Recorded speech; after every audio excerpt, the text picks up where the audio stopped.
Hello दोस्तों, नमस्कार। स्वागत है कहानियों की दुनिया में आप सभी का।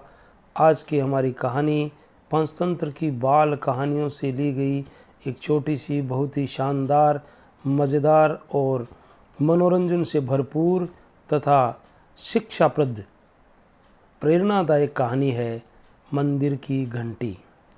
तो शुरू करते हैं। आज की कहानी एक पहाड़ था। इस पहाड़ पर घना जंगल था। जंगल में हिरण, चीता, लोमड़ी आदि बहुत से जंगली जीव रहते थे। पहाड़ की तलहटी में एक गांव था। उस गांव के मध्य में भगवान शंकर का एक विशाल मंदिर था। भगवान शंकर का मंदिर बहुत प्रसिद्ध था। यहाँ दूर दूर से लोग आते थे और रुपया, पैसा, सोना, चांदी आदि चढ़ाते थे। इससे मंदिर में बहुत सा धन एकत्रित हो जाता था। मंदिर में आने वाले भक्त अपने साथ एक घंटी अवश्य लाते थे और इसे मंदिर के द्वार पर बांध देते थे। भगवान शंकर के मंदिर में सबसे अधिक भक्त शिवरात्रि के समय आते थे और चढ़ावा चढ़ाते थे। मंदिर का पुजारी बहुत ईमानदार और सज्जन था। वह शिवरात्रि के बाद सारा धन एकत्रित करता था और राजा के पास पहुंचा देता था। राजा भी बहुत नेक था। वह इस धन का उपयोग अपनी प्रजा की भलाई के कामों में करता था। भगवान शंकर के मंदिर के समान ही मंदिर के धन की भी चारों तरफ बहुत चर्चा थी। एक बार भगवान शंकर के मंदिर के धन की खबर एक डाकू को मिल गई। डाकू नास्तिक था। वह किसी धर्म और ईश्वर को नहीं मानता था। डाकू ने मंदिर में डाका डालने का निश्चय किया। डाकू को मालूम था कि मंदिर में शिवरात्रि को बहुत चढ़ावा आता है, अतः वह शिवरात्रि तक प्रतीक्षा करता रहा।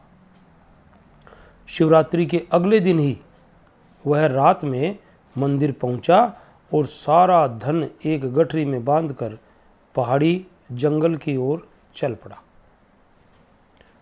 चलते चलते डाकू ने एक घंटी भी खोलकर अपने पास रख ली। पहाड़ी जंगल में एक चीता घूम रहा था।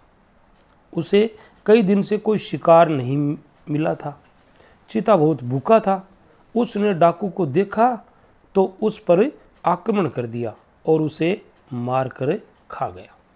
अगले दिन प्रातःकाल डाकू की चीते द्वारा खाई गई लाश पर चील कौवे मंडराने लगे। कुछ देर बाद डाकू की केवल हड्डियां ही शेष बची। इसी प्रकार से उस समय जामुन के एक वृक्ष से एक बंदर उतर कर आया और डाकू के पास पड़ी वो घंटी लेकर भाग गया। पहाड़ी जंगल की तलहटी में बसे गांव के लोग बहुत दुखी थे। उन्होंने मंदिर में होने वाली चोरी को एक बड़ा अपशगुन समझा और परेशान रहने लगे।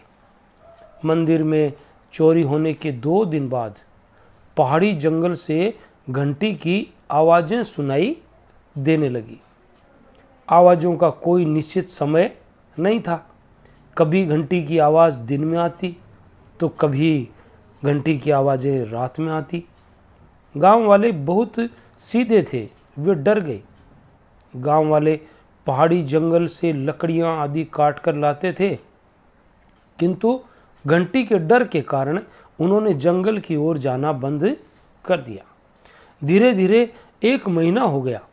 पहाड़ी जंगल से घंटी की आवाज़ें अभी भी आती थी। एक दिन गांव वालों ने एक सभा की और सभी ने घंटी के रहस्य का पता लगाने के लिए एक युवक को पहाड़ी जंगल में भेजने का फैसला किया। अगले दिन गांव का एक युवक पहाड़ी जंगल की ओर चल पड़ा। युवक बहुत डरा हुआ था और चारों तरफ देखता हुआ धीरे धीरे आगे बढ़ रहा था। अचानक युवक का पैर डाकू की हड्डियों से टकराया। इसी समय बंदर ने घंटी बजाई। युवक की भय से चीख निकल गई और वह सर पर पैर रखकर गांव की ओर भागा।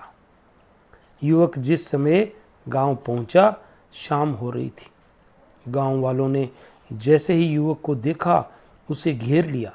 युवक इतना घबराया हुआ था कि उसने मुंह से आवाज नहीं निकाल रही थी। युवक ने थोड़ा पानी पिया, फिर उसने गांव वालों को बताया कि पहाड़ी जंगल में एक प्रेत आ गया है और प्रेत बड़ा खतरनाक है। वह जंगल में इधर उधर घूमता रहता है और जैसे ही उसे कोई आदमी मिल जाता है, वह उसे मारकर खा जाता है और हड्डियां छोड़ देता है। युवक ने बताया कि यही प्रेत घंटी बजाता है।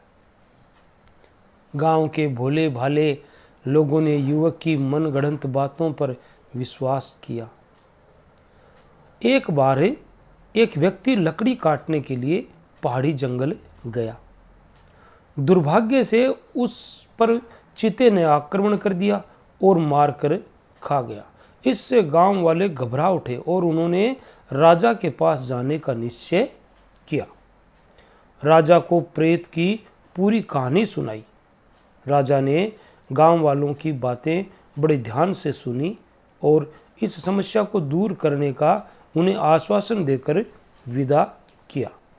राजा ने गांव वालों के जाते ही एक आदमी को बुलाकर डुग्गी पिटवा दी तथा इस समस्या को दूर करने वाले को 100 स्वर्ण मुद्राएं पुरस्कार के रूप में देने की घोषणा कर दी। राजा की घोषणा पूरे राज्य के लोगों ने सुनी। इन सुनने वालों में एक वृद्धा स्त्री भी थी। वह भूत प्रेत को नहीं समझती थी, मानती थी। वृद्धा स्त्री ने इस समस्या को दूर करने का निश्चय किया। अगले दिन प्रातःकाल होते ही वो वृद्धा स्त्री पहाड़ी जंगल पहुंच गई और अचानक उसके कानों में घंटी की आवाज पड़ी। वृद्धा स्त्री ने इधर उधर ऊपर नीचे सब जगह देखा। एक बंदर वृक्ष पर बैठा था और घंटी बजा रहा था। इसी समय वृद्धा स्त्री की दृष्टि मानव की हड्डियों पर पड़ी और हड्डियों के पास ही सोने चांदी के जेवर बिखरे पड़े थे। वृद्धा स्त्री को समझ में सब आ गया। उसने जेवर समेटे और अपने घर वापस आ गई। अगले दिन वो वृद्धा स्त्री राजा के पास पहुंची। उसने राजा से कहा कि वह पहाड़ी जंगल के प्रेत की समस्या समाप्त कर सकती है। वृद्धा स्त्री ने राजा को यह भी आश्वासन दिलाया कि वह उस घंटी को भी ले आएगी जिसे प्रेत बजाता है। राजा बड़ा खुश हुआ। उसने वृद्ध स्त्री को इस कार्य के लिए सभी प्रकार के सहयोग देने का आश्वासन दिया। राजा ने वृद्धा स्त्री से कहा, यदि वह पहाड़ी जंगल के प्रेत की समस्या हल कर देगी तो वह उसे 100 स्वर्ण मुद्राएं पुरस्कार में देगा। बुढ़िया ने राजा को धन्यवाद दिया और अपने घर आ गई। वृद्धा स्त्री बड़ी बुद्धिमान थी। उसने रात में ही थोड़ा सा सूखा मेवा और फल लेकर रख लिए। प्रातःकाल होते ही वह पहाड़ी जंगल में जा पहुंची। उसके साथ मेवा और फल थे। वृद्धा स्त्री ने जामुन के उसी वृक्ष के नीचे मेवा और फल बिखरा दिए जिस पर घंटी बजाने वाला बंदर रहता था। बंदर वृक्ष पर ही था। वह फल और मेवे देखकर नीचे उतर आया। उसने घंटी जमीन पर रखी और फल खाने लगा। वृद्धा स्त्री इसी अवसर की तलाश में थी। उसने चुपचाप घंटी उठाई और चल दी। बंदर फल और मेवे खाने में इतना व्यस्त था कि उसने इस पर ध्यान ही नहीं दिया। वृद्धा स्त्री सीधी अपने घर पहुंची। उसने घर से डाकू द्वारा चुराया गया सोना चांदी आदि लिया और राजमहल आ गई। वृद्धा स्त्री ने राजा को पूरी कहानी सुनाई और घंटी के साथ ही मंदिर से चोरी किया गया पूरा सामान राजा के सामने रख दिया। राजा बहुत प्रसन्न हुआ। उसे उस वृद्धा स्त्री की बुद्धिमानी के साथ ही उसकी ईमानदारी ने भी प्रभावित किया। राजा ने खुश होकर उस वृद्धा स्त्री को 200 स्वर्ण मुद्राएं पुरस्कार के रूप में दी और सम्मान के साथ उसे विदा किया। तो ये थी आज की हमारी छोटी सी और बड़ी मनोरंजन से भरपूर कहानी।